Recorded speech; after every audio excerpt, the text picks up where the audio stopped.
අයිබෝන් අපි අදත් පොඩ්කාස්ට් එක තුලා ඉන්නේ ජියෝ ඉකොනොමික්ස් ඉෂුව එකක් ගැන කතා කරන්න. අද අපි කතා කරන්න හිතාගෙන ඉන්නේ ක්‍රිටිකල් මිනරල්ස්. එමන් නැත්නම් මේ වැදගත් ගෝලීය වැදගත් වෙන ඛනිජ ද්‍රව්‍ය සම්බන්ධයෙන් ක්‍රිටිකල් මිනරල්ස් කියලා තමයි මේකට සාමාන්‍යයෙන් කියන්නේ. එහෙම නැත්නම් රෙයාර් අර්ත් එලිමන්ට්ස් කියලා සමහර අය මේකේ කැටගරි එකක් විදිහට හඳුන්වනවා. අසරල් අපි මුලින්ම පටන් ගත්තොත් මොනවද මේ ක්‍රිටිකල් මිනරල්ස් කියන්නේ? ඇයි මේවා මේ වෙද්දි ලෝකයේ වැදගත් ජියෝ ඉකොනොමික්ස් ටොපික් එකක් බවට පත් වෙලා තියෙන්නේ?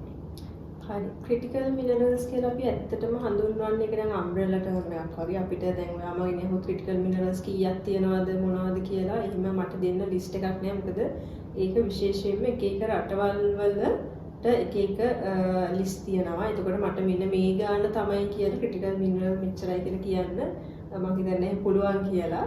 එතකොට ක්‍රිටිකල් මිනරල්ස් ඇති ක්‍රිටිකල් මිනරල්ස් කියන්නේ ඇයි කියලා ගත්තොත් ගොඩක් වෙලාවට මේ මිනරල්ස් අපි කියනවා ගොඩක් ටෙක්නොලොජිකලි වැදගත් වෙන දේවල් තියෙනවා. අපි හිතමු පර්මනන්ට් මැග්නට්ස් කියලා තියෙනවා. එහෙම නැත්නම් ඉලෙක්ට්‍රොනික ඩිවයිසස් වෙන්න පුළුවන්. ඉලෙක්ට්‍රික් කාර්ස් වල බැටරි වෙන්න පුළුවන්. මේ වගේ ගොඩාක්ම කටින් එජ් ටෙක්නොලොජිකල් ඇප්ලිකේෂන්ස් වලට භාවිතා වෙනවා මේ මිනරල්ස්. එතකොට ඒ භාවිතාව නිසා මේවා ක්‍රිටිකල් කියලා හඳුන්වනවා අනිත් මිනරල්ස් වලට අනිත් ඛනිජ ද්‍රව්‍ය වලට සාපේක්ෂව. ඒක එක හේතුවක් මේ ක්‍රිටිකල් කියලා හඳුන්වන. අනිත් එක තමයි මේ වල තියෙන මේ බහුල බව කියන එක. මොකද සමහර මෙටල්ස් තියෙනවා මේ වගේ මිනරල්ස් තියෙනවා ටිකක් හොයාගන්න අමාරු වර්ගයේ මෙටල්ස් මිනරල්ස් තියෙනවා. එහෙමත් නැත්නම් ඒවත් තිබුණත් ඒවා එක්ස්ට්‍රැක්ට් කරලා ප්‍රොසෙස් කිරීමේ අමාරුකම තියෙනවා. ඒක ක්‍රිටිකැලිටි එකට බලපාන තව හේතුවක්. අනිත් කාරණාව තමයි සමහර වෙලාවට ඒ කියන්නේ සමහර කෙනෙක් ගොඩක් වෙලාවට මේ මිනරල්ස් වල සප්ලයි චේන් එක ගත්තාම ගොඩක් වෙලාවට එක්කෝ එක භූගෝලීය වශයෙන් එක පැත්තකට එක ප්‍රදේශයකට සීමා වෙලා තියෙනවා. එතකොට එතන ඒ හැම සීමා වෙලා තිබීම නිසා මේකේ අර සප්ලයි චේන් එකට කියන්නේ එතකොට ඒ රට හෝ ඒ ප්‍රදේශයට මත අපි ඩිපෙන්ඩ් වෙන්න සිද්ධ වෙනවනේ. එතකොට ඒ ඩිපෙන්ඩන්ස් එක නිසා අපි කියනවා අපි කලින් එපිසෝඩ්ස් වල කතා කරා මේ සප්ලයි චේන් රිස්ක් එකක් වගේ ජියෝපොලිටිකල් රිස්ක් වගේ කාරණා නිසා මේවට ක්‍රිටිකල් කියලා කියනවා. මම තව එකක් ඇඩ් කරන්න ඕන මම මෙන්ෂන් කරා රෙයාර් අර්ත්ස් කියලා. රෙයාර් අර්ත්ස් කියලා අපි තව ඉස්සරහට කතා කරමු. රෙයාර් අර්ත්ස් කියන්නේ මේ ක්‍රිටිකල් මිනරල් ඇතුළේ එන නිකන් පොඩි සබ් කැටගරි එකක් වගේ අතට. ක්‍රිටිකල් මිනරල්ස් කියන්නේ රෙයාර් අර්ත්ස් වලටම කියන වෙන නමක් හෝ ඒ ටර්ම්ස් දෙක අපිට ඉන්ටර්චේන්ජබ්ලි පාවිච්චි කරන්න බෑ. මේක අර සබ් කැටගරි එකක්. ක්‍රිටිකල් මිනරල් කියන එක අපි බ්‍රෝඩ්ලි පාවිච්චි කරන අම්බ්‍රෙලා ටර්ම් එකක්. එතකොට එක එක රටවල් වලට ඒගොල්ලොන්ගේ ජියෝපොලිටිකල් හෝ ඉකොනොමික් මොනවද කියන්නේ අවශ්‍යතා හෝ ප්‍රයොරිටිස් අනුව ඒගොල්ලෝ ක්‍රිටිකල් කියලා හඳුන්වන එහෙම නැත්නම් හඳුනා ගන්න මිනරල්ස් නම්බර් එක සහ වර්ග වෙනස් වෙනවා. එතකොට මේක ගෝලීයව මෙහෙම නම්බර් එකක් නැද්ද? මෙන්න මේවා තමයි ක්‍රිටිකල්ම මිනරල්ස් ගෝලීය අපි හඳුනාගන්නේ කියලා. එහෙම ගෝලීය මේ කියන්නේ යුනිවර්සලි ඇග්‍රීඩ් ලිස්ට් එකක් නැහැ. හැබැයි ගොඩක් කට්ටිය කියන්නේ සාමාන්‍යයෙන් ක්‍රිටිකල් මිනරල් ගැන පරිශීලනය කරද්දී අපි ගොඩාක්ම පාවිච්චි කරන සෝස් එකක් තමයි US Geological Survey එක USGS කියලා අපි කියනවා. එතකොට ඒගොල්ලෝ වාර්ෂිකව මේ සර්වේ එක දානවා. එතකොට ඒක සාමාන්‍ය US පදනම් කරගෙන විතරක්ම නෙමෙයි කරන්නේ. එතකොට මේ report එකේ වාර්තාව ගත්තොත් මේකේ තියෙනවා මිනරල්ස් වලට කියන්නේ එක chapter එකක් එක මිනරල් එකට ගන්න ඒගොල්ලෝ දානවා. එතකොට ඒක US සම්බන්ධ දත්ත පමණක් නෙමෙයි තියෙන්නේ ගෝලීයව දත්ත තියෙනවා. ඒ latest update අනුව 60ක් තියෙනවා. ඒ 60 තමයි ඒගොල්ලෝ critical කියලා හඳුන්වන්නේ. හැබැයි මම උදාහරණයකට කියන්නේ අපි යුරෝපියන් යූනියන් එක ගත්තොත් යුරෝපියන් යූනියන් එක 60ම පාවිච්චි කරන්නේ. ඒගොල්ලෝගේ ලිස්ට් එකේ තියෙන 17යි. ඔව් අපි 17 ගැන පොඩ්ඩක් කතා කළොත් එතකොට දැන් ওই 17 අතගෙනුත් පදාත්ම වැදගත් වෙන 17ක් වෙන්නේ ඉතින් යුරෝපියන් යූනියන් එකට. ඒගොල්ලන්ට අදාළව 17ක් තියෙනවා යුරෝපියන් යූනියන් එකට. එතකොට මොන වගේ දේවල් වලටද මේක භාවිත වෙනවා? කලින් කිව්වා මේ ඉලෙක්ට්‍රික් කාර් බැටරි ඔය වගේ දේවල් වලට කියලා. ටෙක්නොලොජිකල් ඇඩ්වාන්ස් දේවල් වලට කියලා. එතකොට අපි උදාහරණ කීපයක් ගත්තොත් මේවෙන් අත්‍යවශ්‍යම දේවල් මොනවද? මේක ඕනේ මෙන්න මේකට මේක ඕනේ වගේ අත්‍යවශ්‍ය දේවල් ක්‍රිටිකල් කියලා අපිට හඳුන්වන්න පුළුවන් ලිතියම්, ඕකේ, කොබෝල්ට්, ඔය ලිතියම් වලින් තමයි මම හිතන්නේ ඉලෙක්ට්‍රික් කාර් බැටරි දාන්නේ. හරි. ඊට අමතරව ගොඩාක් ක්‍රිටිකල් මිනරල්ස් යූස් කරනවා පර්මනන්ට් මැග්නට්ස් කියන එකට. පර්මනන්ට් මැග් අපි සාමාන්‍ය මේ මැග්නට් කිව්වම දන්නවා. තවත් ක්‍රිටිකල් මිනරල් පාවිච්චි වෙන දෙයක් තමයි මෝෂන් එකට පාවිච්චි වෙනවා කියලා කියන එක. අපි හිතමු යම්කිසි උදාහරණයක් හිතන්න වින්ඩ් ටර්බයින් එකක් ක්‍රියාත්මක වෙන්න. ඔව් අපි එහෙම ගත්තොත් මොනවද දැන් අපි එක උදාහරණයක් ගත්තා ලිතියම් අවශ්‍ය වෙනවා ඉලෙක්ට්‍රික් කාර් බැටරිස් වලට. එතකොට අනිත් ඒවත් කොබෝල් ඒවා කියන්නේ මෙන්න මේ භාණ්ඩය හදන්න මේක කියලා කියන්න අමාරුයි. ගොඩාක් වෙලාවට අපි පාවිච්චි කරන දැන් අපි හිතමු ස්මාර්ට්ෆෝන් එකක් කියලා ස්මාර්ට්ෆෝන් එකේ එක කම්පෝනන්ට්ස් වලට එක දේවල් පාවිච්චි වෙනවා. කොබර් වෙනවා. ඊට පස්සේ නයෝබියම් කියලා තව වර්ගයක් තියෙනවා. එතකොට එහෙම ගොඩාක් තියෙනවා. සමහර ඒවා තියෙනවා ස්ක්‍රීන් එකට පාවිච්චි වෙන ඒවා. කියන්නේ ස්මාර්ට්ෆෝන් එකේ ස්ක්‍රීන් එකට ඒක වැදගත්. ඒක නේද හදන්න බෑ. ඒ වගේ එක ඇප්ලිකේෂන්ස් තියෙනවා. එතනින් රෙයාර් කියන කැටගරි එකට ආවොත් මොනවද රෙයාර් කියලා ක්ලාසිෆයි වෙන්නේ?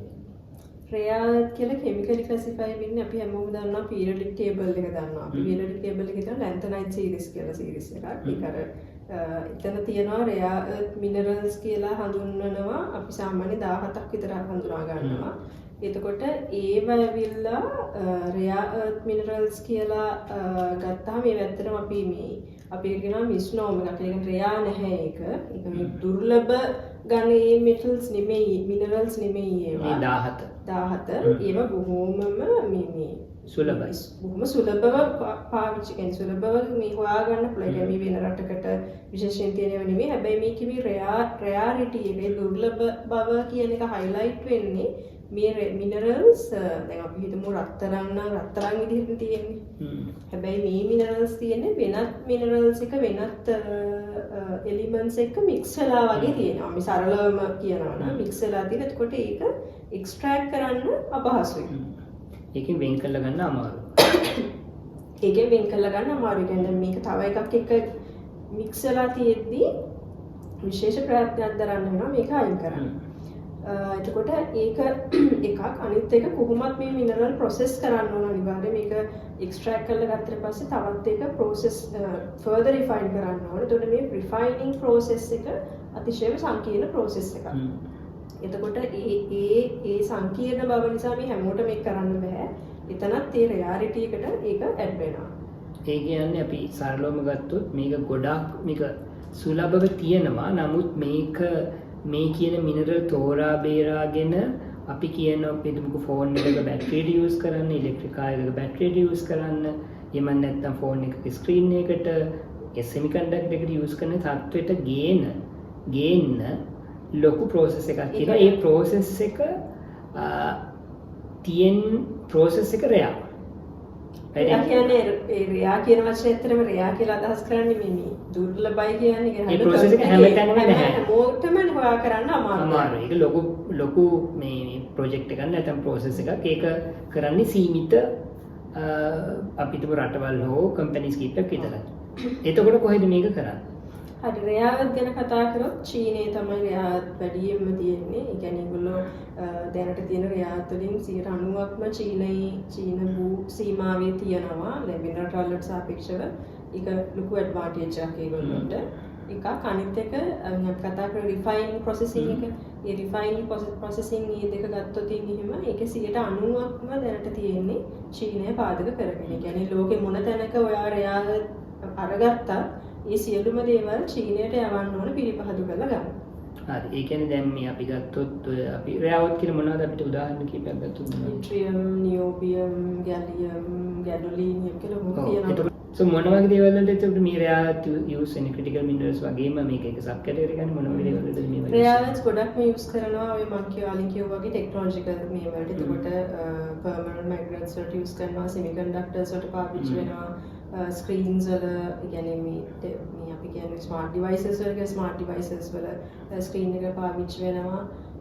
ඊට අමතරව මම කිව්වා වගේ අර මෝෂන් එක සම්බන්ධ දේවල් වලට යන්නේ ගොඩක් වෙලාවට ග්‍රීන් ටෙක්නොලොජි කියලා කියන්නේ වින්ඩ් ටර්බයින්ස් වගේ දේවල් වලට මේවා පාවිච්චි වෙනවා. එතකොට අපි සරලවම ගත්තොත් රෙයාර් කියන එක වැදගත් වෙනවා. අපි ගත්තොත් ලොකු ඇඩ්වාන්ස් මොබයිල් ෆෝන් හදන්න, ඇඩ්වාන්ස් මෙඩිකල් ටෙක්නොලොජි හදන්න, ඊට පස්සේ ඇඩ්වාන්ස් වෙපනරි ඉලෙක්ට්‍රික් වෙහිකල්ස් හදන්න, සහ අපි ගත්තොත් ඔය කිව්ව ආකාරයේ ඉලෙක්ට්‍රිසිටි ජෙනරේෂන් එකේ අදාළ දේවල් වලට රයිට්. එතකොට මේ ලෝකේ තියෙන ගොඩාක් මොඩර්න් ටෙක්නොලොජි අපි එදිනෙදා භාවිත කරන මොඩර්න් දේවල් ෆෝන් එක කම්පියුටර් එක ඉලෙක්ට්‍රික් කාර් එක ඒකට අපේ ඉලෙක්ට්‍රිසිටි එක මේ ගොඩාක් දේවල් වලට රෙයාලිටි කියන එක වැදගත් වෙනවා. ඒ වගේ මම කොට තව ඔකට ඇඩ් කරන්න කියන්නේ අපි මොකක් හරි මේ අමුද්‍රව්‍යයක් කොම අපිට ඔළුවට එන්නේ මේක මෙන්න මේකට හදනවා කියලානේ. දැන් රෙයාලිටි වගේ එකක් ගත්තාම ඒක අර ප්‍රයිමරි රෝ මැටීරියල් එකක් නෙමෙයි. දැන් අපි හිතමු දැන් ඔයා පෝසිලේන් කෝප්පයක් හදන්න ඔයාට මැටි ඕනේ. ඔව්. එහෙමනේ. හැබැයි මේ වගේ දේවල් දැන් රෙයාලිටි වගේ මේ එකක් ගත්තොත් ඒක අර ප්‍රයිමරි දෙයක් නෙවෙයි. සමහර විට සෙමිකන්ඩක්ටර් එකේ පොඩි තැනකට ඒක යූස් වෙනවා වෙන්න පුළුවන්. හැබැයි සෙමිකන්ඩක්ටර් එක යූස් වෙන ගොඩාක් දේවල් තියෙනවා. එතකොට සෙමිකන්ඩක්ටර් එක පවතින නම් අර රෙයාලිටි චුට්ටක් ඕනි. හැබැයි ඒක නැත්තම් අර එන්ටයර් ස්පෙක්ට්‍රම් එකට ඒක ඇෆෙක්ට් වෙනවා. ඒක අර කලින් කිව්ව ක්‍රිටිකැලිටි කියන එක නැවත සම්බන්ධ වෙනවා. අපිට එකපාරටම දැන් ඕකේ දැන් මෙන්න මේ රෙයාලිටි එලිමන්ට් එක මෙන්න මේකට සම්පූර්ණයෙන්ම හදන්න කන්ට්‍රිබියුට් වෙනවා කියන වගේ එහෙම අදහසකට වඩා මම හිතන්නේ තේරුම් ගත්තොත් ලේසි මේක හරිම අර මේ ෆන්ඩමෙන්ටල් ලෙවල් එකේ තියෙන එකක් සහ ඒකෙන් හදන සෙමිකන්ඩක්ටර්ස් ඕ මොකක් හරි ටෙක්නොලොජිකල් ඩිවයිස් එකක් වෙන ඊට වඩා වයිඩර් ස්පෙක්ට්‍රම් එකක මේකට යූස් වෙන්න පුළුවන්. එතකොට දැන් අපි කතා කළා චීනේ තමයි මේ රෙයාලිටි ප්‍රොසෙසින් වලින් 90% විතර වෙන්නේ කියලා. රයිට්. මේක කොහොමද අනිත් රටවල් අපි දකිනවා දැන් ඇමරිකාව විශේෂයෙන්ම කියලා තිනවා ඒගොල්ලන්ට රෙයාලිටි ගන්න ඕනේ ඒගොල්ලන්ට කේපබිලිටිස් වැඩි කරන්න ඕනේ කියලා. ඇයි ඇමරිකාවට රෙයාලිටි ප්‍රොසෙසින් කැපැසිටි එකක් නැත්තේ චීනෙට වගේ? ඇමරිකාවට ඇත්තටම කලින් තිබ්බා. දැන් අපි අර කලින් කතා කරපු සෙමිකන්ඩක්ටර් කතන්දරේ වගේ තමයි මෙතෙන්ටත් ඇප්ලයි වෙන්නේ. ඇමරිකාවේ විශේෂයෙන්ම නෙවාඩා, කැලිෆෝනියා, විශේෂයෙන්ම කැලිෆෝනියා වගේ ප්‍රාන්තවල රෙයාලිටි ක්‍රිටිකල් මිනරල් තිබ්බා ඉස්සර. ඒ කියන්නේ මම කියන්නේ මේ 1980 ගණන් වල විතර. ප්‍රොසෙස් කරන එකක් තිබ්බද එතකොට? ඒ කාලේ තිබ්බ ප්‍රොසෙසින් කියන්නේ බොහොම ඒ කියන්නේ ඒ කාලේ මේ ක්‍රිටිකල් මිනරල්ස් රෙයාලිටි කියන්නේ වෙච්චාර මේ ලොකු ඩිමාන්ඩ් එකක් තිබුණු කර්මාන්ත නෙමෙයි නිකලු හැදුවා මේ දැන් කාලේ වගේ කියන්නේ දැන් තරම් ඉලෙක්ට්‍රික් වෙහිකල්ස් කම්පියුටර්ස් මේ ස්කේල් එකේ මේවල් නෑ. එතකොට ඒ කාලේ තිබ්බා. හැබැයි ඒගොල්ලොන්ට කියන්නේ මේ වගේ ගොඩාක් ප්‍රොසෙස් කරන්න ගොඩාක් එක්ස්ට්‍රැක්ට් කිරීමේ අවශ්‍යතාවයක් ඒ කාලේ තිබුණේ නැහැ. එතකොට ඒ කාලෙට අදාළව ඒගොල්ලෝ ගාවේ අවශ්‍ය ටෙක්නොලොජි එක ෆැසිලිටිස් තිබුණා. දැන් ඔය ජෙනරල් මෝටර්ස් කියලා අපි දන්න කම්පැනි එකක් ජෙනරල් GM ලගේ තිබුණා වෙනම මැග්නට් වෙන්ච් කියලා වෙනමම මේ ක්‍රිටිකල් මිනරල් ඔය ඒව ප්‍රොසෙස් කරපු එක. හැබැයි බොහොම ස්මෝල් ස්කේල් එකේ තමයි තිබුණේ. එතකොට ඒ කාලේ හැබැයි චීනය මේ ජෙනරල් මෝටර්ස් එකත් එකතු වෙලා ඒගොල්ලෝ යම් කිසි අපි කියන්නේ ටෙක්නොලොජි එක්ස්චේන්ජ් එකක් වගේ කරලා චීනය ඇමරිකාවෙන් මේ ජෙනරල් මෝටර්ස් වලින් ඉගෙනගෙන එහෙම පොඩි ලෙවල් මේ ඒගොල්ලෝ පොඩියට මේක පටන් ගත්තා. හැබැයි ටික කාලයක් යද්දී ඇමරිකාවේ මේක පොඩ ඩික්ලයින් වුණා. මොකද ඒකට තියෙන අර ඩිමාන්ඩ් එකකුත් ලොකුවට නැහැ. සහ චීනය මේක පටන් ගත්තට පස්සේ ඒගොල්ලන්ට ඇමරිකාවට වඩා මේක ඇට් ස්කේල් කරන්න පුළුවන්. එතකොට අර නිකන් කම්පැටිව් ඇඩ්වාන්ටේජ් එක වගේ කතාවක් තමයි. ඒතර පොඩ ආයි චීනයටම මේක දුන්නා. එක්තරා මොහොතක ඇත්තටම ඒගොල්ලෝ ජෙනරල් මෝටර්ස් එකේ තිබුණු ඒ ෆැසිලිටිස් ඔක්කොම වහලා ඒකේ තිබුණු මැෂින්ස් පවා චීනයේ ඒගොල්ලෝ වැඩ කරගෙන හිටපු ආයතන වලට ඒගොල්ලෝ ට්‍රාන්ස්පෝර්ට් කරලා යවුවා. එතකොට ඒ අනුව ඒගොල්ලෝ වෙන ප්‍රයොරිටිස් හොයාගත්තා වැඩ කරන්න. හැබැයි මේකට එච්චර අවධානයක් ලබා දුන්නේ නැහැ. එතකොට දැන් මට තේරිච්ච විදිහට ඒ අවස්ථාවේදී දැන් US වලටත් රෙයාලිටි වල අවශ්‍යතාවය තියෙන්නේ නැති නික එක දේවල් ප්‍රොඩියුස් කරන්න. නමුත් රෙයාලිටි එක චීනෙට ඒගොල්ලන්ට වැඩි අඩු කොස්ට් එකකින් කරගන්න පුළුවන් වෙච්ච නිසා US දකින්න ඇති මේක චීනෙන් අඩු ගන්න කරලා චීනෙන් මේ ප්‍රොඩක්ට් එක ගන්න එක අපිට ලාභයි. අපි මේක මෙහි කරනවට වඩා කියලා. මොකද ඒ කාලේ දැන් හිතන්නකෝ දැන් අපි දැන් අද කාලේ නිකන් අපිට එච්චර ලොකු කොට අවශ්‍යතාවයක් නැති කමෝඩිටි එකට අපි ලොකු එෆර්ට් එකක් දාන්න මේව කරන්නේ නික වෙන ලාභයට වෙන තැනකින් ගන්න පුළුවන් නම් ගන්නවා මිසක්. ඔව්. ඒකට එහෙම තත්ත්වයක් තියෙද්දි ඇයි චීනෙ මේක කළේ? චීනය ඇත්තටම ඒගොල්ලෝ කොහොමද අර ලොන්ග් ටර්ම් විෂන් එකක් තියෙනනේ මට ඒ වාට ඒ කියන්නේ එක්සැක්ට් ආන්සර් එකක් දෙන්න බෑ කොහොමද චීනය ඒ කාලේ දැනගත්තේ කියන එක. නමුත් 1990 ගණන් වල ඒගොල්ලෝ ඔය මේ ක්‍රිටිකල් මිනරල් සම්බන්ධ ගොඩක් අපි කියවන්නේ වල ගොඩක් නිතර ඇපිය වෙන කතාවක් තමයි දෙන් ෂාओपिंग 1992 මට මතක විදිහට කියලා තියෙනවා Middle East has oil, China has rare earths කියලා. ඒ කියන්නේ 1992 මේ තරම් මේ ග්ලෝබල් හයිප් එකක් ඇති වෙන දශක ගණනාවකට කලින් දෙන් ෂාओपिंग ට එහෙම එකක් කියන්න හිතුනේ කියන එකට මට කියන්න මේ මන් දන්නේ නැහැ. හැබැයි ඒ අනුව ඒගොල්ලෝ long term vision එකක් තියාගෙන වැඩ කරා සහ ඒ long term vision එකේ ප්‍රතිඵල තමයි අද චීනය මුක්ති විඳින්නේ. එතකොට දැන් අපි හිතමුකෝ ඒගොල්ලෝ තියන්නේ කියලා අපි මේකේ ස්පෙෂලයිස් කරනවා කියලා. සහ චීනයේ යම් කිසි දැන් ඒගොල්ලෝ දන්නවනේ ඒගොල්ලෝන්ගේ දැන් මිනරල්ස් තියනවා කියන එක අවබෝධ වෙනවනේ. ඒ කියන්නේ ඒකේ කමර්ෂල් වටිනාකම හෝ ඒකේ ලුක්‍රටිව් බව ඒ වේදී ඇසෙස් කොච්චර ටෙස් කරාද කියන මම දන්නේ නැහැ. හැබැයි ඒගොල්ලන්ට මේකෙන් යම්කිසි අර ඉකොනොමික් ඇඩ්වාන්ටේජ් එකක් ගන්න පුළුවන් කියන එක ඒගොල්ලොන්ට තේරෙනවා. සහ ඒගොල්ලොන්ට ඒකට අවශ්‍ය කාලය තිබුණා. ඒක කාලය කියන එක විශේෂයෙන්ම වැදගත්. මොකද දැන් සාමාන්‍යයෙන් අපි කියනවා මයින් එකක් ක්‍රිටිකල් මිනරල් හෝ රෙයාර් මයින් එකක් අයිඩෙන්ටිෆයි කරගත්තට පස්සේ ඒක එක්ස්ප්ලෝර් කරලා ඒකට අවශ්‍ය එන්වයරන්මන්ටල් ක්ලියරන්ස් එක හෝ ඊට පස්සේ අදාළ ෆැසිලිටිස් හදලා ඒකෙන් මිනරල්ස් එක්ස්ට්‍රැක්ට් කරන තැන දක්වා එන්න අවුරුදු 16ක් 18ක් වගේ විශාල කාලයක් යනවා කියලා. එක මයින් එකක්. ඒ කියන්නේ සම්පූර්ණ process එක මම කියන්නේ. ඒක feasibility studies වේවා ඔක්කොම දේවල් වලට අවුරුදු 16ක් 18ක් විතර යනවා කියලා estimate කරලා තියෙනවා. අවුරුදු 16ක් 18ක් යනවා මේ මයින් එකක් හදලා මයින් එකෙන් ක්‍රිටිකල් මිනරල්ස් ටික ගන්න. අරගෙන process කරන ඒ කියන්නේ process කරන එකට. ඒ ඔක්කොම මේ වෙකට. ඒ කියන්නේ identify කරගත්තට පස්සේ actually ඒකේ output එකක් ගන්න එච්චර කාලයක් යනවා කියලා estimate කරලා තියෙනවා. එතකොට ඒගොල්ලෝ 1990 පටන් ගත්ත කියන්නේ මේක hype එකක් වෙන මේකේ criticality එක වැඩි වෙන මොහොත වෙද්දී ඒක ඒගොල්ලෝ cover කරලා. ඒ කියන්නේ මොකද එච්චර hype එක නැති කාලේ මේක පටන් ගත්තේ. එතකොට ඒකට කාලය සහ ඒකට අවශ්‍ය හැකියාවක් තිබුණා ඒ විදිහට. එතකොට කොහොමද මේකට ඒගොල්ලෝ චීන රජය හෝ එහෙම නැත්නම් චීනීය කම්පැනිස් මේකට සහභාගී වෙලා මේක මේ ලෙවල් එකට ගෙන තත්ත්වයට පත් කළේ? ඒක අපි අර කලින් කතා කරපු සෙමිකන්ඩක්ටර් වගේ කතාවක්ම තමයි.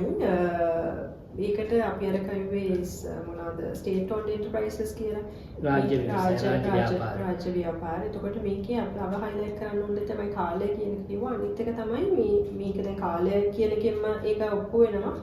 මේ දැන් ඕන බිස්නස් එකක් අපි කරන්නේ ප්‍රොෆිට් එකක් බලාපොරොත්තු වෙන්නේ. දැන් අවුරුදු 16 18ක් යනකම් කිසිම ප්‍රොෆිට් එකක් නැතුව එයාට මේ බිස්නස් එක කරගෙන යන්න වෙනවා. ඒවට ලොකු කාලයක් බලාගෙන ඉන්න වෙනවා යම්කිසි රිටර්න් එකක් ගන්න. එතකොට මේ වගේ බිස්නස් එකකට සාමාන්‍ය ප්‍රයිවට් එන්ටිටි එකක් අත ගහන්නේ නැහැ. එතකොට අවුරුදු 16ක් 18ක් තිස්සේ කිසිම ප්‍රොෆිට් එකක් නැතුව ඒ බිස්නස් එක සස්ටේන් කරන්න වාට මොකක් හරි ෆන්ඩ් එකක් ඕනේ පටි ගෙවන්න ඕනේ මිනිස්සුන්ට වෙන ෆැසිලිටිස් හදනවා නම් ඒකට මේ charge එකක් යනවා. එතකොට මේ වගේ දේවල් කරන්න පුළුවන් අර වගේ ස්ටේට් බැකින් එකක් තියෙනවා නම් ස්ටේට් ඕන්ඩ් එන්ටර්ප්‍රයිස් එකක් හෝ නැත්නම් රජයේ මොකක් හරි සබ්සිඩි එකක් හරි මොකක් හරි ඉන්සෙන්ටිව් එකක් තියෙන තැනක තමයි මේ වගේ බිස්නස් මොඩල් එකක් රන් කරන්න පුළුවන්. එතකොට ඒ බිස්නස් මොඩල් එක චීනයේ තිබුණා. සමහරට ඇමරිකාවට මේක එච්චර වැඩ නොකරන්න හේතුවක් වෙන්නත් පුළුවන්. ඒක මොකද ඒගොල්ලොන්ට එහෙම ඒ වගේ ස්ටේට් ඕන්ඩ් එන්ටර්ප්‍රයිසස් වගේ මොඩල් එකක් තිබ්බේ නැහැ. චීනයේ හැබැයි ඒක තිබුණා. ඒතකොට චීනයේ අනුව ගොඩක් තිබුණා ස්ටේට් ඕන්ඩ් එන්ටර්ප්‍රයිසස් මේකට අදාළව. දැන් වෙද්දී ඒක පසු කාලීන ගොඩක් රිෆෝම්ස් වලට ලක් වෙලා ඒක දැන් අපි කියන බිග් 6 කියලා ප්‍රධාන වශයෙන් කම්පැනි 6ක් කියන්නේ මේ SOE 6කට මේක කොන්සොලිඩේට් කරලා තියෙන. මේ 6නුත් මම හිතන්නේ දෙකක් විතර තවත් ඒගොල්ලෝ කන්සොලිඩේට් දැන් 6ට අඩු ප්‍රමාණයක් මේ වෙද්දී තියෙන්නේ. එතකොට ඒ වගේ අර මේ බිස්නස් එක හරිම යුනික් බිස්නස් එකක් නේ. යුනික් බිස්නස් එකක් කියන්නේ මේකේ තියෙන අර කාලය සහ ඒකට වැය කරන්න ඕන මුදලත් එක්ක ඒ අනුව ඒ හැකියාව චීනයට තිබීමත් හේතුවක් වුණා මේක චීනයේ මේක සාර්ථකව සිදු කරන්න අනිත් රටවල්වලට සාපේක්ෂව. ඔව්. මම ඔකට පොඩි දෙයක් එකතු කරන්නම්. ඇත්තටම දැන් චීනය ඇමරිකාවේ තියෙන්නේ සහ යුරෝපයේ තියෙන එකිනෙකට වෙනස් ඉකොනොමික් සිස්ටම්ස්. චීනයේ තියෙන්නේ ස්ටේට් සෙන්ට්‍රික් ඉකොනොමික් සිස්ටම් එකක්. රාජ්‍යය කියන එක විශාල කාර්යයක් කරනවා චීනයේ. ඒගොල්ලන්ගේ ස්ටේට් ඕන් එන්ටර්ප්‍රයිසස් එහෙම නැත්නම් රාජ්‍ය ව්‍යාපාර කියන දේවල් විශාල ලොකු ප්‍රමාණයක් තියෙනවා. උදාහරණයක් ගත්තොත් ඔය දැන් ලංකාවේ හම්බන්තොට වරාය බාර දුන්නේ චීනයකට චීන රජයට නෙමෙයි චීනයේ තියෙන China Merchant Port කියන සමාගමට මේක හොංකොං වල ස්ටොක් එක්ස්චේන්ජ් එකේ listed company එකක්. ලෝකයේ මම හිතන්නේ රටවල් 80 ගණනක විතර වරායන් හැන්ඩල් කරනවා. කොළඹ වරායේ තියෙන ලොකුම ටර්මිනල් එක සහ efficient කාර්යක්ෂම ටර්මිනල් එක ඔපරේට් කරන්නේ China Merchant Port එක. right එතකොට මේගොල්ලෝගේ ලොකු අදහසක් තිබුණා රාජ්‍ය ව්‍යාපාර කියන එක ලොකුවට කරන්න. ඒකට අදාළ කරන ඩිසිප්ලින් එක සහ ස්ට්‍රක්චර් එක චීනය ඇතුලේ තිබුණා. මොකද චීනය රජය කේන්ද්‍ර කරගත්ත ආර්ථිකයක් නිසා. එතකොට ඇමරිකාවේ තියෙන එහෙම එකක් නෙමෙයි. ඇමරිකාවේ තියෙන්නේ ප්‍රයිවට් සෙක්ටර් ඩ්‍රිවන් එකක්. ඔය නියෝලිබරලිසම් කියන්නේ දෙක කොටසක්. එතකොට ඒගොල්ලෝ බලන්නේ ප්‍රයිවට් සෙක්ටර් එකට ප්‍රොෆිට් ලැබෙන දේවල් කරන්නේ. ඒතකොට ප්‍රයිවට් සෙක්ටර් එකට ඇමරිකාවේ වෙන අංශ වලින් කෙටි කාලීනව ප්‍රොෆිට් ලබා ගන්න හැකි වෙච්ච නිසා ඒගොල්ලන්ට අවශ්‍යතාවයක් මතුවන්නේ මේ වගේ දේවල් කරන්න. චීනයේ නමුත් ඔයා කිව්වාගේ ඩෙන් ෂාओपिंगගේ ඕවරෝල් ඒගොල්ලන්ගේ තියෙන 5 year economic plan 30 year economic plan කියලා මේ ටාගට්ස්. ඒ ටාගට් ඇතුලේ තියෙද්දි එතකොට ඒගොල්ලන්ට ඒවා ප්‍රයොරිටයිස් කරන්න හැකියාවක් තියෙනවා රජය විසින් ලොකු මැදිහත්වීමක් කරන නිසා. මම ගත්තොත් දැන් එතකොට අපි ආයේ මේ රෙයාගත් ප්‍රශ්නෙට ආවොත් දැන් මේක අපි දකිනවා දැන් ජියෝ ඉකොනොමික්ස් ජියෝ පොලිටික්ස් ප්‍රශ්නයක් වෙලා තියෙනවා. කොහොමද මේක ප්‍රශ්නයක් වෙලා තියෙන්නේ? කොහොමද මේකට ඇමරිකාව දැන් රෙස්පොන්ඩ් කරමින් තියෙන්නේ? හරි අපි නිකන් දෙකට කඩලා හිතුවත් ක්‍රිටිකල් මිනරල් රෙයාගත් වෙනම කියලා. රෙයාගත් එක අපි ඉස්සෙල්ලා ගත්තොත් එහෙම අර මම කිව්වා වගේ රෙයාගත් කොහෙන් ඔයා රිෆයින් මේ එක්ස්ට්‍රැක්ට් කරලා ගත්තත් ඒ සියලුම يعني 90%කට වඩා වැඩි ප්‍රමාණයක් ප්‍රොසෙස් කරන්න අනිවාර්යයෙන්ම යවන්න වෙනවා චීනයට. එතකොට මම අර කිව්වනේ රෙයාගත් එක්ස්ට්‍රැක්ට් කරපු ගමන් කි වැලියු එකක් නැහැ කියලා. ඒක වැලියු එක ඇඩ් වෙන්නේ ඒක රිෆයින් කරලා ප්‍රොසෙස් කරලා ගත්තට පස්සේ. එතකොට ඔයා වැලියු චේන් එක ගත්තොත් එහෙම ඒ වැලියු චේන් එකේ වැඩිම වැලියු ඇඩිෂන් එකක් සිද්ධ වෙන්නේ මේ රිෆයිනින් ප්‍රොසෙසින් කියන කොටස. ඒක කරන්නේ චීනය. එතකොට චීනය නැතුව රෙයාගත් අපි කියන මේ භාවිතා කළ හැකි තත්ත්වයට ගේන්න බෑ. දැන් හිතන්නකො ලංකාවේ මොකක් හරි හෙට පටන් ගත්ත කියලා රෙයාගත් මේ හොයාගත්ත කියලා අනිවාර්යයෙන්ම මේ දැනට පවතින තත්ත්වය අනුව චීනයට යවන්න සිද්ධ වෙනවා. එතකොට මේ වෙද්දී රිෆයිනරි එකක් වෙන තැනක හදනවා කියන එකත් ටිකක් අමාරුයි. දැන් උදාහරණයකට ඕස්ට්‍රේලියාවේ තියෙනවා රිෆයිනරි යම්කිසි කැපැසිටි එක. මොකද චීනය වගේම ඕස්ට්‍රේලියාවේ ගොඩක් මයිනින් කන්ට්‍රි එකක්.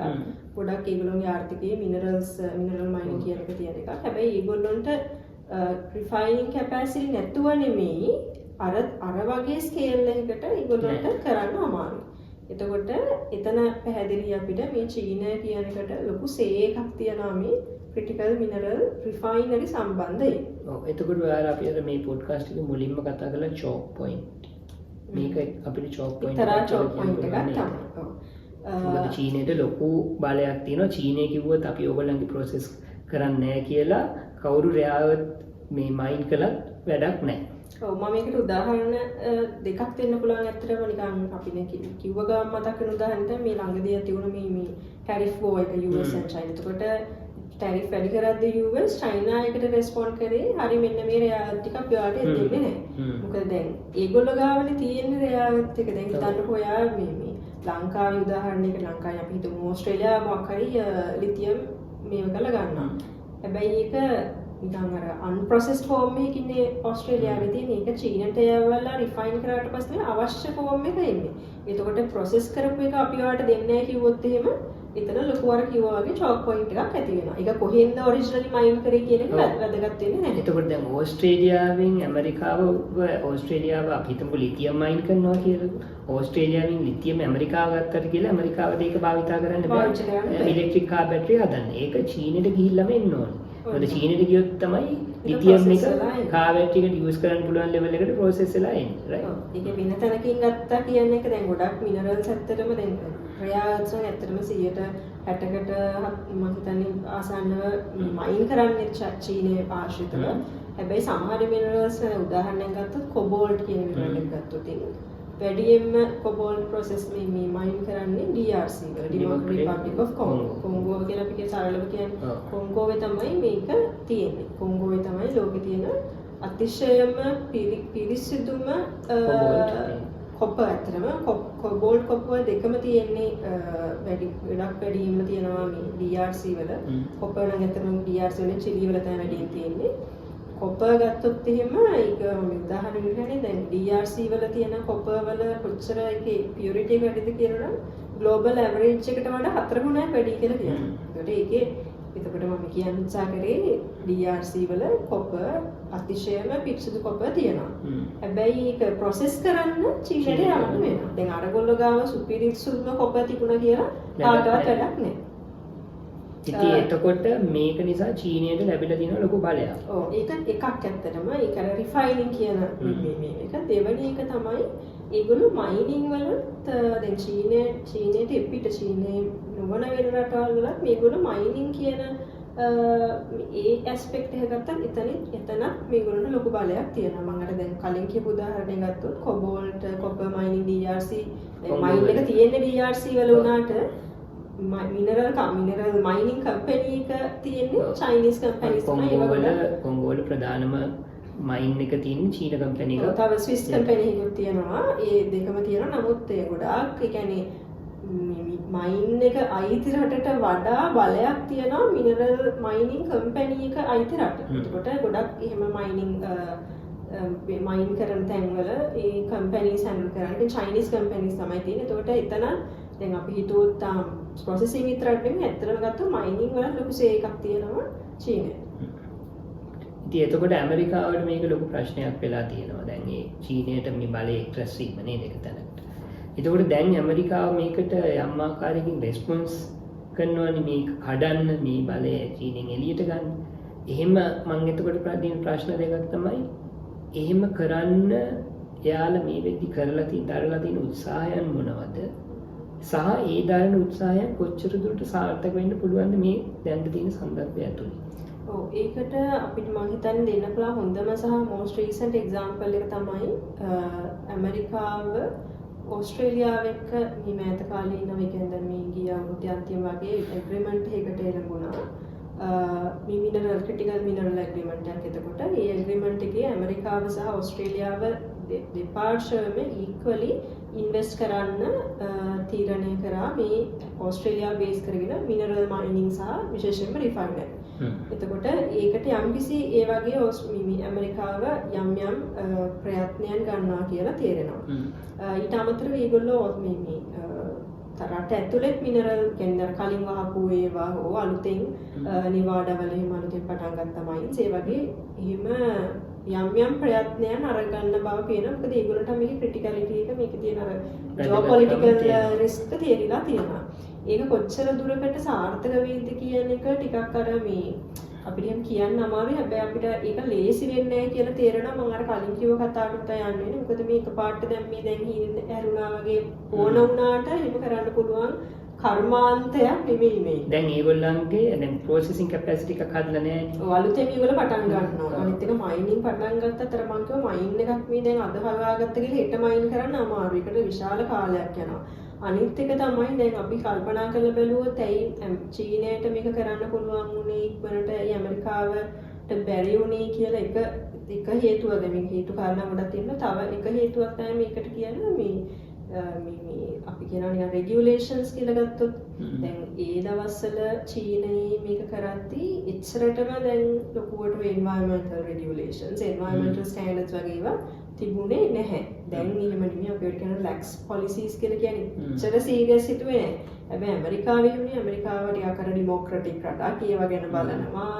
ඒවට ලොකු මිනිස්සුන්ගේ විරෝධතා එනවා. ඒවට රිස්පොන්ඩ් කරන්න සිද්ධ වෙනවා. ඒ වගේ ප්‍රශ්නකුත් තියෙනවා. ඒක උදාහරණයක් තියෙනවා මේ මම දැන් නෙවාඩාවල මයින් එකක් ඒ මයින් එක පටන් ගන්න අවුරුදු ගාණක් ඇදුනා. ඒක පටන් ගන්න කියන්නේ මෙතන මිනරල්ස් තියෙනවා මේක මයින් කරන්න ඕනේ කියලා මිනරල් මේ කම්පැනිස් මේව කරාට ඒකට අවුරුදු ගාණක් ලෝසූට් එකක් ගියා. මේ නඩුවක් ගියා. ඒක පටන් ගන්න බැරුව හේතුව මොකක් හරි මේ යම්කිසි මලක් ඒ ඩෙසර්ට් එකේ හැදෙනවා කියලා. එතකොට මේ මල මුළු ලෝකෙම ඒ මයින් එකේ විතරයි හැදෙන්නේ. ඒ නිසා බොහොම ලොකු ප්‍රශ්නයක් වුණා මේ පාරිසරික වේදීන් කන්සර්වේෂනිස්ට්ලා මේක මේ නතර කරන්න කියලා නඩු කියලා ඔහොම ලොකුවට ඇතුණා. ඒ නිසා එතනනුත් අවුරුදු ගාණක් ලොස් වුණා අතරේ. දැන් මේක ඒ නඩුවේ මිනරල් කම්පනීස් දෙවල එක පටන් අරගෙන තියෙන්නේ දැන්. නමුත් දැන් ඒ වගේ තත්ත්වයක් චීනයට හිම ඒ කාලේ තිබුණේ. මම පිළිගන්නේ දැන් එහෙම තියෙනවා කියලා. දැන් මොකද ඒක ඒගොල්ලෝ දැන් රටක් දියුණු වෙලා නිසා. හැබැයි ඒ වගේ ප්‍රශ්නක් තිබුණා. එතකොට දැන් ඔය ඔක්කොම ෆැක්ටර් කරාට පස්සේ ඇමරිකාවට දැන් එකපාරටම ගන්න අමාරුයි. හැබැයි ඒගොල්ලෝ යම් අර ඕස්ට්‍රේලියාව එක වගේ ක්‍රියාමාර්ග අරගෙන තියෙන එක ඉක්මනටම මේ කියලා බලාපොරොත්තු වෙන්න අමාරුයි අපි. ඔව් අපි දැන් සරලවම කිව්වොත් දැන් ඔය කියපු දේවල් අනුව මයිනින් කියන එක වෙන්න කාලයක් යනවා. ගමින් අවුරුදු 20ක් විතර යයි. හරියට මයිනින් කරන්න. ඒත් එක්කම ප්‍රොසෙසින් කැපැසිටිස් හදන්න ඕනේ. ඒකට ලොකු ඉන්වෙස්ට්මන්ට් එකක් ඕනේ. එතකොට කාලය සහ ගොඩක් මුදල් යන වැඩක්.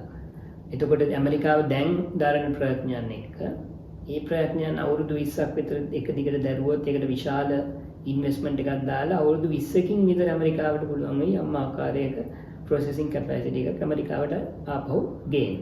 එහෙම කිව්වොත් හරියද? ඔව් ඒක වෙලාව යන සහ අනිත් එක බැලුවහම දැන් අපි කියනවානේ සමහර දේවල් ඇත්තටම ඇමරිකාව එක කරන එක කොච්චර ප්‍රායෝගිකද කියන ප්‍රශ්නේ තියෙනවා. ඇත්තටම මේගොල්ලන්ට දැන් චීනයේ දැන් කාලයක් තිස්සේ කරන නිසා ඒගොල්ලෝ සිස්ටම් එක හැදිලා තියෙනවා. ඒක ෆයිනෑන්ෂල් සිස්ටම් එකද, ඒක බියුරොක්‍රටික් සිස්ටම් එකද, ඉකෝසිස්ටම් එකක් කියලා අපි කියනකොටම දැන් මේක ඒගොල්ලන්ගේ සිස්ටම් එක ඇතුලේ ඒ සිස්ටම් එකේ දුවන්න පුළුවන් මේක ලේසියට. ඔව් අනිත් එක ඒගොල්ලන්ට කාලයක් තිස්සේ මේ ඇකියුමුලේටඩ් එක්ස්පර්ටීස් එකකුත් තියෙනවා. ඉතින් අරගොල්ලෝ ටිකක් මුලින් ඉඳන්ම වගේ අතට පටන් ගන්න ඕන. එතකොට ඒගොල්ලෝ හිතන්නකො දැන් පටන් අරගෙන ගියාත් අරගොල්ලෝ නතර කරන්නේ නැහැ. ඒගොල්ලෝ තව තව ඉනෝවේට් වෙවි යනවා. එතකොට ඒ ගැප් එක යම්කිසි ගැප් එකක් හැමදාම තියෙයි. ඇමරිකාවට සම්පූර්ණයෙන්ම ඒගොල්ලෝ සෙල්ෆ් රිලයන්ට් වෙන්න පුළුවන් කියලා මම හිතන්නේ. හැබැයි අඩුම තරමේ ගොඩාක්ම ස්ට්‍රැටජිකලි ඉම්පෝර්ටන්ට් දේවල් සඳහා අපිට මිලිටරි ඇප්ලිකේෂන්ස් හරි ඒ වගේ ස්ට්‍රැටජිකලි ඉම්පෝර්ටන්ට් දේවල් වලටවත් ඒක හදාගන්න පුළුවන් වුණොත් මම හිතන්නේ ඒක තමයි යම්කිසි රෙසිලියන්ස් එකක් තියෙයි. ඊට එහෙම නැතුව නම් අරකට මැච් කරන්න හදාගන්න පුළුවන් කියන එක මම හිතන්නේ ඒක පැත්තකින් ප්‍රායෝගික නැහැ. අනිත් පැත්තෙන් ඒක එහෙම කරන එක හරි ලාර්ජ් ඉකොනොමික්ස් වලට කොහොමද බලපාන්නේ කියන එක එතනක් ගැටලුවක් තියෙනවා. ඇත්තටම දැන් මම අපි ඉවර කරන්න කලින් එක දෙයක් කියන්න මට මේ ඩිස්කෂන් එකෙන් මට ගොඩක් තේරිච්ච දෙයක් තමයි අපි සාමාන්‍යයෙන් ඉකොනොමික්ස් වලදී කතා කරන්නේ කම්පැරටිව් ඇඩ්වාන්ටේජ් එකක් ගැන. ඒ කියන්නේ ඔයාගේ රටට වැඩිය වෙන රටකට පුළුවන් නම් යම් භාණ්ඩයක් efficiently cheaply ගාන අඩු cost එක අඩුවෙන් කාර්යක්ෂමව නිපදවන්න සාමාන්‍යයෙන් ආර්ථික විද්‍යාඥයන්ට අනුව කළ යුතු දේ තමයි ඔයා ඒක හදන්න යන්නේ නැතුව ඒ රටින් ඒක ගන්න එක. හරි ඒක හරියට නිකන් දැන් අපිට පුළුවන් අපේ නඩුවකට ගිහිල්ලා අපිට පුළුවන් නීතිය මාසයක් විතර හදාලා නඩුවේ අපි ප්‍රසන් කරන්න. එහෙම නැත්නම් අපිට පුළුවන් ලෝයර් කෙනෙක් ගන්න. අපි ලෝයර් කෙනෙක් ගන්නේ ලෝයර් එකට එක්ස්පර්ටිස් කෙනෙක් නිසා. එතකොට දැන් සාමාන්‍යයෙන් ආර්ථික විද්‍යාවේ කලේ සිද්ධාන්ත තියරි ගන්නව කළ යුතු දේ තමයි ඇමරිකාව හෝ ඕනේ රටක් චීනයෙන් රැයාගත් කියන ඒවා ගන්න එක. මොකද ඒක ඒගොල්ලෝ efficiently and cheaply කරන නිසා. නමුත් දැන් අපිට පේනවා මේක ලොකු ගැටලුවක් වෙලා තියෙනවා. නේ? එතකොට දැන් මේක ජියෝපොලිටිකල් ගැටලුවක් වෙලා තියෙනවා, ජියෝ ඉකොනොමික් ගැටලුවක් වෙලා තියෙනවා. එතකොට කම්පැරටිව් ඇඩ්වාන්ටේජ් එකට වැඩිය අර ඉකොනොමික් සිකියුරිටි කියන එක මේ වඩාත් වැදගත් තත්ත්වයකට ඇවිල්ලා තියෙනවා. ඒකත් එක්ක අර කොස්ට් එෆිෂන්සි එකයි කොස්ට් එකයි අමතක කරලා ඇමරිකාව දැන් උත්සාහ කරනවා මේ රැයාවත් කියන එක ඒගොල්ලන්ට ආපහු ප්‍රොඩියුස් කරන්න. මොකද සෙල්ෆ් රිලයන්ස් එක උදෙසා ඒගොල්ලන්ට චීනයේ මැද තියෙනා වූ ඩිපෙන්ඩන්ස් එක අඩු කරගන්න උදෙසා. එතකොට යම් ආකාරයක කම්පැරටිව් ඇඩ්වාන්ස් තියරි එකේ යම් ආකාරයක මේක ඇප්ලයි නොවන කිසි ලිමිටේෂන් එකක් විතර ගන්න විශාල ලිමිටේෂන් එකක් ඇප්ලයි නොවන සංදර්භයක් සෙනාරියෝ එකක් විදිහට අපිට මේක අර්ථ දක්වන්න පුළුවන්. මොකද ඒක මේ එහෙම වෙන්නේ අර චීප් ගාන අඩුවෙන් ගන්නවට වැඩිය තමන්ගේ රටේ ඉකොනොමික් සිකියුරිටි එක එතෙන්දී වැදගත් දෙය වෙන නිසා. එහෙම මම දැන් එහෙම අපිට දක්වන්න පුළුවන් නේද ඒක? අනිත් එක මට කියන්න ඕනේ දැන් ඕක අපි ගොඩක් කතා කරන දෙයක් තමයි දැන් මෙතන මේ පවර් කම්පිටිෂන් එකකුත් තියෙනවනේ දැන් ඇමරිකාව සහ මේ මොකද්ද චීනය අතර. එතකොට එන්න තව කතාවක් තමයි දැන් අපි තුන්වන පාර්ශ්වයේ රටවලින් දැන් ගොඩාක් මේ ක්‍රිටිකල් මිනරල්ස් තියෙනවා ඒෂියා ඇෆ්‍රිකා දැන් DRC ගත්තොත් ඇෆ්‍රිකන් රට බොහොම දරිද්‍රතාවය තියෙන කන්ෆ්ලික්ට් රින් රට. ඊට පස්සේ නැමීබියා වල තියෙනවා මම හිතන්නේ මොනවාද සිල්වර් ප්ලැටිනම් ඔය වගේ තියෙනවා. ඒක ගොඩාක් රටවල් තියෙනවා සවුත් ඇමරිකාවේ මෙහෙම තියෙනවා. එතකොට මේ රටවල් වලට මේකෙන් යම් කිසි ඇඩ්වාන්ටේජ් එකක් තියනවාද කියන එක ගැනත් මේ සම්බන්ධයෙන් මේ රිලේටඩ් මාතෘකාවක්. එතකොට එතනදිත් අර කලින් කතාව තමයිනේ මේ රටවල් වලට මේ රිසෝසස් තිබුණා කියන එක ප්‍රමාණවත් නැහැ. මොකද නැවත වතාවක් ඒගොල්ලොන්ට චීනය මත ඩිපෙන්ඩ් වෙන්න වෙනවා ප්‍රොසෙසින් වලට සහ ඒගොල්ලොන්ට අර චීනයට වගේ අවශ්‍ය කැපිටල් එක නැහැ. ඒ කියන්නේ මිනරල් මයිනින් කරන්න කැපිටල් එක නැහැ. එතකොට එතනත් ඒගොල්ලෝ හිර වෙනවා. අර හිතනවා වගේ නිසා ඒ වගේ රටවල් වලට මේකෙන් ලොකු මේකක් වෙන්නේ නැහැ. ඒක මට කියන්න ඕන උනේ දැන් මොකද දැන් ඔය ලංකාවෙත් ඔය කතාව අපි සාමාන්‍ය කතා කරනවා. ලංකාවේ මේ ක්‍රිටිකල් මිනරල් කියන ලොකුවට එහෙම ක්‍රිටිකල් මිනරල් හරියාවක් නැහැ.